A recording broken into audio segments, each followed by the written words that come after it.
किसकी संतान। कप्पू कहते थे सब प्यार से उसे। कल्पना नाम तो सिर्फ स्कूल में ही सुनती थी वह। अपने बहन भाइयों में सबसे बड़ी होने की वजह से बचपन से ही जिम्मेदारियां लेना उसके स्वभाव में ही आ गया था। पिता के यहाँ छोटा सा ही परिवार था, लेकिन उसको पारिवारिक तालीम अच्छी तरह से मिली थी। जैसे ही कप्पू बड़ी हुई, कप्पू के विवाह की चर्चा सब रिश्तेदारों के बीच होने लगी थी, तो कप्पू भी अपने ख्वाबों के राजकुमार को देखने लगी थी। पढ़ने में मेधावी कप्पू भी कहीं न कहीं उच्चाधिकारी की ही चाहत रखती थी।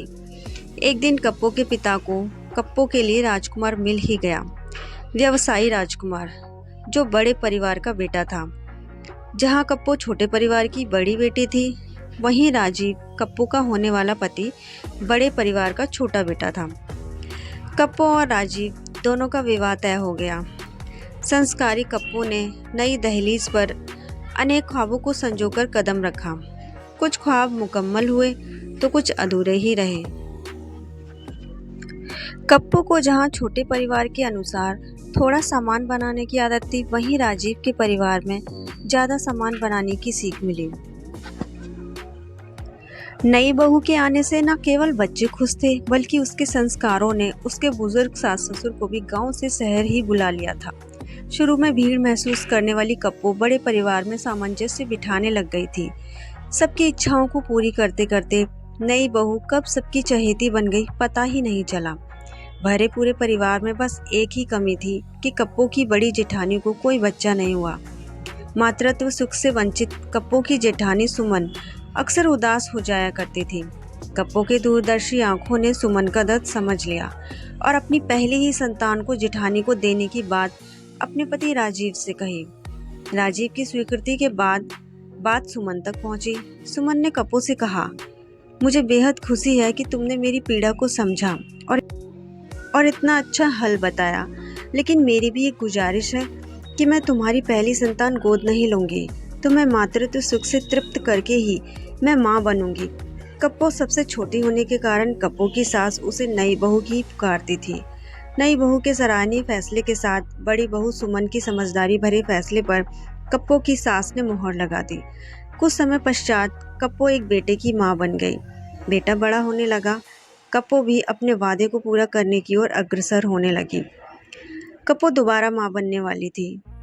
उसने जेठानी से निश्चय करवाया था कि ये बच्चा आपका ही होगा। सुमन जैसे प्यासे को पानी मिल गया हो, उसने मूक सहमति दे दी।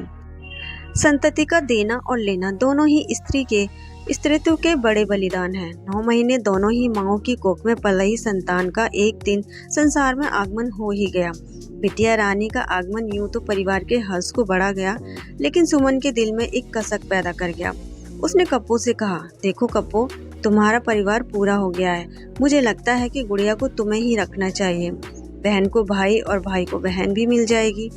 कप्पू ने भरी आंखों से कहा, दीदी, आपने कैसी बात कर दी? आपके पास जाने से क्या ये भाई बहन नहीं रह पाएंगे? और रही बात मेरे परिवार पूरा होने की, वो तो आगे भी पूरा हो जाएगा, लेकिन 9 महीने आपकी ममता ने जो तपस्या की है उसका मूल्य कौन चुकाएगा? आप ही गुड़िया की एकमात्र माँ होंगे। भाव विभोर होकर सुमन ने गुड़िया को सीने से लगा लिया। ममता से वर्षों से सूखे स्तनों में मानो दूध का अविरल प्रवाह बह गया हो। देवरानी जेठानी गले लगकर प्रेम के अथाह सागर में डूबने लगी। कप्पू की सास की अनुभवी आंखें दोनों बहुओं का आपसी स्नेह और नई बहू की नई पहल पर बलिहारी जा रही थी। तो दोस्तों, ये थी एक कल्पना की कहानी। आपको ये कहानी कैसी लगी? कैसे उसने अपनी ममता का बलिदान देकर दूसरे अपनी जेठानी की ममता को पूरा किया? कहानी आपको कैसी लगी हमें कमेंट बॉक्स में ज़रूर बताइएगा। मिलते हैं नेक्स्ट वीडियो में। जय हिंद।